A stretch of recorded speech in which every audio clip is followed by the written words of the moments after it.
आज की क्लास में हम बात करेंगे multi level feedback queue scheduling की। पिछली क्लास में हमने क्या देखा? पिछली क्लास में हमने देखा कि मल्टी लेवल क्यू शेड्यूलिंग क्या होता है। इसमें हम multi level feedback queue scheduling की बात करेंगे। अब देखो, मल्टी लेवल क्यू और मल्टी लेवल फीडबैक क्यू दोनों में डिफरेंस क्या होता है समझने की कोशिश करते हैं। सबसे पहले बेटा मैं अगर आपको बताऊं तो जैसे कि देखो, पिछले उसमें दिक्कत क्या आ रही थी? पिछले उसमें दिक्कत ये आ रही थी कि जैसे सपोज दैट आपके पास सिस्टम प्रोसेसेस थे, ठीक है, सिस्टम प्रोसेसेस थे। फिर आपने देखा फोरग्राउंड प्रोसेसेस, ठीक है, या फोरग्राउंड प्रोसेस को आप क्या बोलते हो? Interactive processes. तो दूसरा था इंटरैक्टिव प्रोसेसेस, फिर तीसरा होता है, ठीक है, तीसरी मैंने बात की थी बैच प्रोसेसेस की। मैंने आपको बताया था इन सबको चाहिए सीपीयू, ठीक है, इन सबको सीपीयू चाहिए, ठीक है।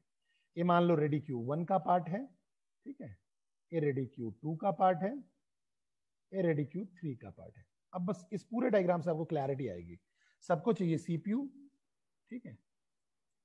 अब अगर मैं मल्टी लेवल क्यू की बात करूं तो सपोज दैट मैंने जो आपको पुराना एग्जांपल मल्टी लेवल क्यू में बताया था कि जैसे अगर मैं लूं, यहाँ P1 प्रोसेस है, P2 प्रोसेस है, P3 प्रोसेस है, P4 है, ठीक है, यहाँ आपका P5 है, यहाँ P6 है, यहाँ P7 है, ठीक है, यहाँ आपका P8 है, यहाँ आपका P9 है। तो होता क्या है बेटा कि जब अगर मल्टी लेवल क्यू की बात करूं तो मल्टी लेवल क्यू में क्या होता था कि P1, P2, P3, P4 पहले एग्जीक्यूट होगा, ठीक है। जब ये पूरा फिनिश हो जाएगा, मतलब RQ1 पूरा पहले फिनिश हो जाएगा, देन RQ2 को मौका मिलेगा, देन RQ3 को मौका मिलेगा। दिक्कत क्या हो रही थी? सपोज दैट जब P8 को मौका मिला, अब जैसे ही P8 को मौका मिला, एक प्रोसेस आ गया P10, एक प्रोसेस आ गया P11, ठीक है। अब पहले P11 को एग्जीक्यूट करेगा, फिर P10 को, ठीक है। फिर मान लो कोई प्रोसेस आ गया P12, फिर P12 को मौका मिल जाएगा। फिर कोई ऐसे प्रोसेस हायर प्रायोरिटी वाला प्रोसेस आता रहा तो P8 वेट करता रहेगा, ठीक है। मतलब अगर हायर प्रायोरिटी प्रोसेस आता रहा तो P8 वेट करता रहेगा, ठीक है। तो अगर मल्टी लेवल क्यू की हम बात करें तो multi level queue scheduling algorithm का सबसे मेजर ड्रॉबैक ये था कि इसमें लोअर लेवल जो प्रोसेसेस होंगे उनका वेटिंग टाइम ज्यादा था, ठीक है। साथ में एल्गोरिथम का इंप्लीमेंटेशन टफ था। जो भी एल्गोरिथम थे उनका इंप्लीमेंटेशन टफ था, ठीक है। एल्गोरिथम जो भी हम इंप्लीमेंट कर रहे थे, बट ऑब्वियस है एल्गोरिथम के इंप्लीमेंटेशन पे ही पूरी चीजें डिपेंडेंट थी कि कौन सा क्यू कौन से शेड्यूलिंग एल्गोरिथम को फॉलो करेगा। सपोज दैट जैसे पहला वाला मान लो आरआर फॉलो कर रहा है, पहला वाला क्यू राउंड रॉबिन, दूसरा वाला एसजेएफ फॉलो कर रहा है, तीसरा वाला एफसीएफएस फॉलो कर रहा है। तो डिपेंड करेगा प्रोग्रामिंग पे। तो वहां प्रोग्रामिंग अगर आप देखो तो कॉम्प्लेक्स है। और दूसरा जो लोअर लेवल कहना चाहिए, लोअर प्रायोरिटी वाले, मैंने इसको मान लिया ये हाई प्रायोरिटी का है, ये मिडिल प्रायोरिटी हुआ और ये लो लेवल प्रायोरिटी का है, ठीक है। ऐसा है, हायर टू लोअर जा रहा है, ठीक है। तो जो लोअर प्रायोरिटी वाले प्रोसेस हैं उनका वेटिंग टाइम ज्यादा है, दैट इज कॉल्ड स्टारवेशन की कंडीशन आ सकती है, स्टारवेशन की प्रॉब्लम आ सकती है। ये मल्टी लेवल क्यू में प्रॉब्लम थी, ठीक है। अगर मल्टी लेवल फीडबैक की बात करें या मल्टी लेवल क्यू में एक और चीज, यहां आप किसी भी प्रोसेस को माइग्रेट नहीं कर सकते। माइग्रेट नहीं कर सकते मतलब अगर वो सिस्टम प्रोसेस है तो आप उसको माइग्रेट करके दूसरे प्रोसेस में नहीं ला सकते, इंटरैक्टिव नहीं बना सकते, या बैच प्रोसेस में नहीं बना सकते, या कोई बैच प्रोसेस है तो उसको हायर प्रायोरिटी प्रोसेस में नहीं बना सकते। ये मल्टी लेवल क्यू में ड्रॉबैक था, ठीक है। लेकिन मल्टी लेवल फीडबैक में अगर हम बात करें तो मल्टी लेवल फीडबैक में ये पॉसिबल है। मतलब सब कुछ मल्टी लेवल क्यू जैसा ही है, ठीक है। मतलब जो हायर प्रायोरिटी वाला है वो पहले सॉल्व होगा, लोअर प्रायोरिटी वाला सबसे बाद में सॉल्व होगा, ठीक है, ठीक है। और यहां आपके पास क्यूज होंगे जैसे मल्टी लेवल क्यू में थे, साथ में आपके पास डिफरेंट प्रोसेसेस होंगे, साथ में आपके पास अलग अलग शेड्यूलिंग एल्गोरिथम होंगे, हर क्यू के अलग अलग भी हो सकते हैं और सेम भी हो सकते हैं, ठीक है। लेकिन यहां फीडबैक पॉसिबल है। फीडबैक पॉसिबल है मतलब आप क्या कर सकते हो, किसी भी प्रोसेस की प्रायोरिटी बढ़ा या घटा सकते हो, ठीक है। तो यहां क्या हो रहा है, कुछ थ्रेशोल्ड के बाद, मतलब अगर मान लो P8 की प्रायोरिटी को अगर हम मान लो P8 वेट ही करता जा रहा है और P8 की प्रायोरिटी को हम इंक्रीज कर दें इंटरैक्टिव प्रोसेस की तरह, या इंक्रीज कर दें सिस्टम प्रोसेस की तरह हम ला दें, मतलब कुछ थ्रेशोल्ड के बाद या कुछ टाइम इंटरवल के बाद हम क्या करते जाएं, उसकी प्रायोरिटी बढ़ाते जाएं, ठीक है।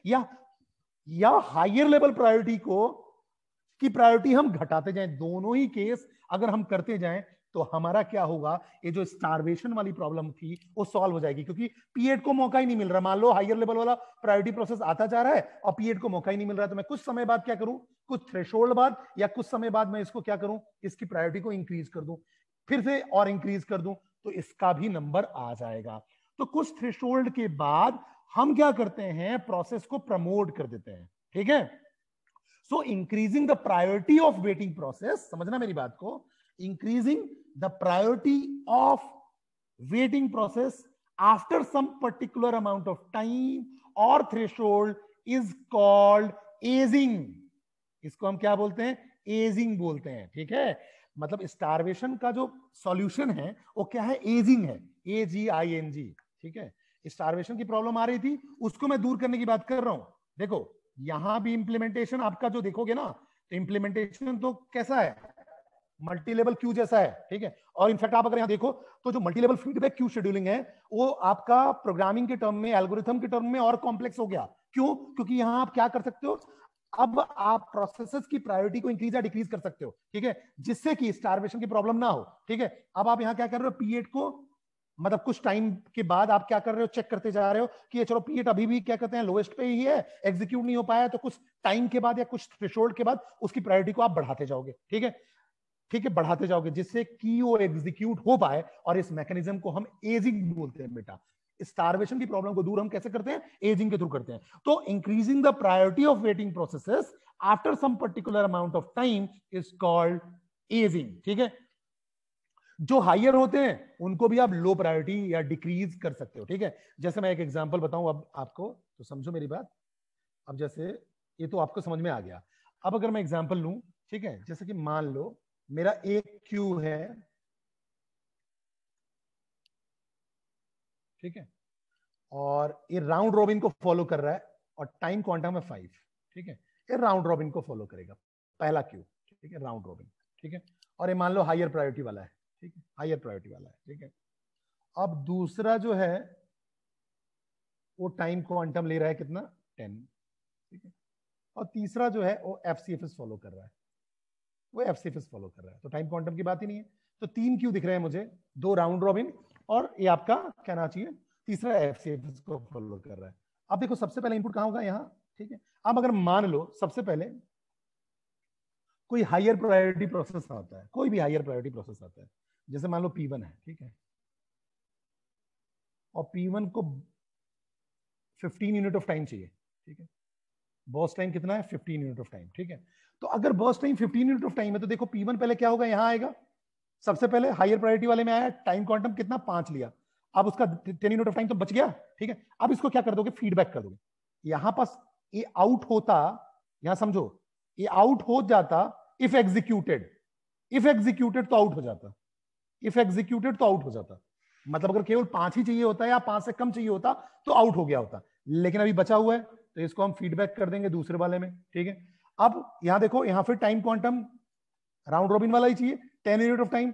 अब यहां से आउट हो जाएगा इफ एग्जीक्यूटेड, ठीक है, आउट इफ एग्जीक्यूटेड, ठीक है। तो अब यहां 10 का 10 मिल गया, एग्जीक्यूट हो गया, नहीं होता तो फिर मैं क्या करता, इसको वापस से फिर कहां भेजता, FCFS में फीडबैक कर देता, और FCFS में फिर वो जाके एग्जीक्यूट होके बाहर चला जाता। तो कुछ इस तरीके से मल्टी लेवल फीडबैक क्यू में हम प्रोसेस करते हैं कि हायर प्रोसेस में आ गया, अब उसको जितना जितना चाहिए उसको आगे हम फीड करते जाएं और काम होता जाए, ठीक है। दूसरा, अगर इसमें डिक्रीज वाला, आपने ये तो समझा कि मैं लोएस्ट प्रायोरिटी को इंक्रीज कर करके हायर प्रायोरिटी पर ले आऊंगा और फिर उसका भी एग्जीक्यूशन हो जाएगा मल्टी लेवल फीडबैक में, ठीक है। लेकिन दूसरी अगर हम बात करें, अगर मैं लोएस्ट से हायर की बात करूं, मान लेता हूं मैं लोएस्ट प्रायोरिटी पे हूं और हाईएस्ट प्रायोरिटी पे, ऐसे बात कर रहा हूं, क्योंकि देखो ये डिपेंड किस पे करता है, पूरा इंप्लीमेंटेशन पे डिपेंड करता है। इंप्लीमेंटेशन हम जैसा करते हैं वैसा काम होगा। जैसे कि मान लो सपोज दैट Q1 है और टाइम क्वांटम 2 और ये राउंड रॉबिन है, ठीक है। फिर Q2 है, वो भी राउंड रॉबिन है और टाइम क्वांटम चाहिए 4, ठीक है। फिर Q3 है और इसको चाहिए मान लो 8। फिर Q4 है और ये मान लो FCFS है, तो FCFS में टाइम क्वांटम तो होता ही नहीं है, ठीक है। अब मान लो कोई प्रोसेस आता है, सपोज दैट कोई प्रोसेस आता है, ठीक है, तो कोई प्रोसेस मान लो आया P1 और उसको चाहिए, उसका बर्स्ट टाइम है 19 या सीपीयू बर्स्ट टाइम या एग्जीक्यूशन टाइम है 19। सबसे पहले इन हुआ, टाइम क्वांटम कितना मिला इसको 2, कितना बच गया 17। अब यहां से इनमें क्यों करा रहा हूं, ऐसा अगर मान लो एल्गोरिथम बना हुआ है तो ठीक है, अब 17 हुआ। आउट कब होता है, जब एग्जीक्यूट हो जाता, नहीं हुआ तो जाएगा आगे, ठीक है। अब 4 यूनिट मिल गया, अब कितना बचा 13, ठीक है। आउट होता इफ एग्जीक्यूटेड, अदरवाइज आगे बढ़ जाएगा, ठीक है। अब 8 यूनिट मिल गया, तो अब कितना बच गया 5, तो अब देखो अब ये 5 बचा, ठीक है। आउट हो जाता इफ एग्जीक्यूट हो जाता, अदरवाइज कहां चला जाएगा एफसीएफएस में।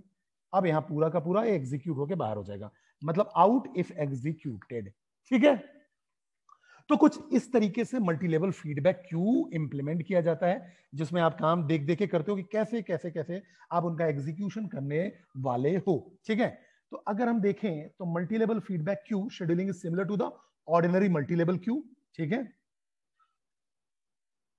Accept job may be move from one queue to another for a variety of reason. लेकिन यहां जो जॉब या प्रोसेसेस हैं वो ऊपर से नीचे या नीचे से ऊपर जा सकते हैं, ठीक है। जबकि पहले वाले मल्टी लेवल क्यू में हमारे पास जो प्रोसेसेस थे वो माइग्रेट नहीं हो सकते थे, ठीक है। If the characteristics of a job change between CPU intensive and IO intensive, then it may be appropriate to switch a job from one queue to another. अब बट ऑब्वियस है, देखो स्विचिंग कब जरूरत होती है, हमें पता है कि अगर किसी का वेट बहुत ज्यादा हो रहा है, ठीक है, या कोई सीपीयू इंटेंसिव है, सीपीयू इंटेंसिव मतलब उसको सीपीयू ज्यादा चाहिए, किसी को इनपुट आउटपुट ज्यादा चाहिए, तो बट ऑब्वियस है उसकी प्रायोरिटी हमें चेंज करने की जरूरत पड़ सकती है, ठीक है। और इससे फायदा क्या होगा, जो वेटिंग लॉन्ग टाइम हो रहा था लोअर प्रायोरिटी वाला हायर प्रायोरिटी के चलते, वो आप कम से कम कर सकते हो, रिड्यूस कर सकते हो, ठीक है। तो multiple level Q feedback queue scheduling is the most flexible because it can be tuned for any situation. इसको ट्यून किया जा सकता है, इसलिए फ्लेक्सिबल है, ठीक है। जैसे कि मान लो कैसे ट्यून किया जा सकता है, नंबर ऑफ क्यूज में, ठीक है। शेड्यूलिंग एल्गोरिथम बहुत सारे हो सकते हैं, जैसे मल्टी लेवल क्यू में था, ठीक है। अब लेकिन इसमें सबसे मेजर फायदा क्या है मल्टी लेवल क्यू से, इसको अपग्रेड भी कर सकते हो और डिग्रेड भी कर सकते हो, demote from one queue to another या upgrade from one queue to another, ठीक है। The method used to determine which queue a process enters initially. अब इसमें इंप्लीमेंटेशन पे डिपेंड करेगा कि आप किस क्यू से एंटर करना चाहते हो, किस क्यू से एंट्री करना चाहते हो, ठीक है। तो जैसे कि अगर मान लो, अगर मैं यहां देखूं, मान लो ये ऐसा दिया हुआ है, क्वांटम 8 है आपका, क्वांटम 16 है और एफसीएफएस है लास्ट में, ठीक है। तो अगर यहां से न्यू जॉब को एंट्री करानी है मुझे, ठीक है, तो कोई भी मान लो अगर कोई न्यू जॉब एंटर होगा तो बट ऑब्वियस एफसीएफएस को फॉलो करेगा, बिकॉज ये आरआर है, राउंड रॉबिन है, टाइम क्वांटम दिख रहा है मतलब राउंड रॉबिन, मतलब सीधी सी बात है वो एफसीएफएस मैकेनिज्म के अकॉर्डिंग चलेगा, लेकिन केवल टाइम क्वांटम कितना मिलेगा, 8 यूनिट टाइम क्वांटम मिलेगा, केवल 8 यूनिट, ठीक है। जैसे मान लो कोई प्रोसेस P1 आता है, ठीक है, प्रोसेस P1 आया, P1 यहां आया और इसको मान लो 26 यूनिट चाहिए, तो सबसे पहले 8 यूनिट मिल गया, ठीक है, 8 यूनिट मिल गया, तो कितना बच गया 18 यूनिट बच गया, ठीक है। वापस फीडबैक होगा कहां, दूसरे में, ये भी राउंड रॉबिन है तो एफसीएफएस जैसा चलेगा, मतलब जो पहले आएगा उसको मौका मिल जाएगा, लेकिन टाइम क्वांटम कितना 16 यूनिट का, फिर 2 यूनिट, अभी भी एग्जीक्यूट नहीं हुआ, एग्जीक्यूट हो जाता तो बाहर हो जाता है यहां से, ठीक है। ये फीडबैक हुआ एफसीएफएस, यहां जाके वो एग्जीक्यूट हो गया। तो कुछ इस मैकेनिज्म से हम इसको रन करते हैं, बट ऑब्वियस है, ठीक है, कुछ इस मैकेनिज्म से हम रन करते हैं। तो यहां आपके पास मल्टीपल क्यूज हैं, एक Q0 क्यू है, एक Q1 क्यू है, एक Q2 क्यू है। Q0 कौन सा है, RR with time quantum 8, Q1 क्या है, RR with time quantum 16, Q2 क्या है, FCFS without any time quantum, because ये तो नॉन प्रेम्प्टिव नेचर का होता है, ठीक है। तो ये चीजें तो मैंने आपको बता दी कि मल्टी लेवल फीडबैक क्यू में कैसे क्यू का कैसे कोऑर्डिनेशन होगा और कैसे काम करेगा। मतलब यहां पास क्या होगा, Q1 से आपने इनपुट किया, Q2 में जाएगा, फिर Q2 से Q3 में जाएगा, हायर टू लोअर में जाएगा। मतलब यहां इसका मतलब ये हुआ कि Q0 हायर प्रायोरिटी का है और ये जो लास्ट वाला है लोअर प्रायोरिटी का है, तो हायर से वो देखो लोअर में जा रहा है, फिर लोअर में जा रहा है, तो देखो डिग्रेड भी तो होता जा रहा है, अपग्रेड भी हो सकता है, अपग्रेड भी हो सकता है, ठीक है। तो अब अगर मान लो मैंने यहां यही चीजें समझाई हुई है कि कैसे कैसे प्रोसेसेस हो रहे हैं। जैसे कि मान लो कोई प्रोसेस है, ठीक है, जैसे मान लो P, ठीक है, उसको 40 यूनिट ऑफ टाइम चाहिए या 40 सेकेंड चाहिए, ठीक है, 40 सेकेंड है चाहिए, और मान लो आपके पास टोटल 5 क्यूज हैं, टोटल 5 क्यूज हैं, जैसे मान लो ऐसा, ठीक है, जैसे जस्ट अ मिनट, हाँ चलो 5 क्यू मान लेते हैं, ठीक है। और इस Q1 में टाइम क्वांटम दिया हुआ है 2 यूनिट का, तो राउंड रॉबिन है। Q2 में टाइम क्वांटम दिया हुआ है 7 यूनिट का, मतलब राउंड रॉबिन है। Q3 में टाइम क्वांटम दिया हुआ है 12 मिनट का, मतलब राउंड रॉबिन है, ऐसा गिवन है। फिर Q4 में टाइम क्वांटम दिया है 17 यूनिट का, तो राउंड रॉबिन है ये भी। और Q5 2 यूनिट का दिया हुआ है, ये भी राउंड रॉबिन है, ठीक है। सबसे हाईयर प्रायोरिटी इसकी होगी, सबसे लोअर प्रायोरिटी इसकी हो गई। तो कोई प्रोसेस इसको 40 यूनिट चाहिए, वो आएगा सबसे पहले यहां, ठीक है, यहां आया 2 यूनिट लिया, मतलब 38 यूनिट बच गए। 38 यूनिट के बाद यहां आ गया, अब 7 यूनिट यहां से हट गए, तो 31 यूनिट अब बच गए। फिर यहां से कहां जाएगा, इस पे आउट अभी नहीं होगा, 12 यूनिट हटा दो। जब आप इससे 12 यूनिट हटाओगे तो बट ऑब्वियस है जितना भी रिमेनिंग होगा, जितना भी, ठीक है, तो जितना भी रिमेनिंग होगा वो आगे आगे आपका फर्दर प्रोसेस होता जाएगा। तो 31 - 12 करोगे तो 19 यूनिट, ठीक है। अब 19 यूनिट बच गए, वो आगे प्रोसेस हो जाएगा यहां से ऐसा। अब 19 में से 17 2 यूनिट बच गए, वो आपका यहां प्रोसेस हो जाएगा, 2 यूनिट यहां मिल गए और एग्जीक्यूट हो गया। ऐसे मल्टी लेवल फीडबैक क्यू काम करता है, ठीक है। तो एडवांटेज क्या है बेटा, फ्लेक्सिबल है, डिफरेंट प्रोसेस डिफरेंट क्यू में मूव कर सकते हैं, स्टारवेशन की प्रॉब्लम दूर हो गई। अब जो टाइम है लोअर प्रायोरिटी वाले को भी मौका मिल जाएगा, क्योंकि हम अपग्रेड और डिग्रेड दोनों कर सकते हैं, ठीक है। लेकिन बट ऑब्वियस है selection of the best scheduler it requires some other mean to select the values, मतलब बट ऑब्वियस है कॉम्प्लेक्सिटी बढ़ गई। अब किसको कब सेलेक्ट करना है, कब किसको मूव करना है, कौन सा शेड्यूलिंग एल्गोरिथम यूज करना है, तो सीपीयू का ओवरहेड भी बढ़ रहा है और सबसे ज्यादा कॉम्प्लेक्स एल्गोरिथम बनेगा, क्योंकि बार बार यहां स्विचिंग होगी, बार बार शेड्यूलिंग चेंज होगी और बार बार डिफरेंट अपग्रेडेशन और डिग्रेडेशन होंगे। तो बट ऑब्वियस है मल्टी लेवल क्यू से भी ज्यादा कॉम्प्लेक्स एल्गोरिथम बनेगा। Thank you.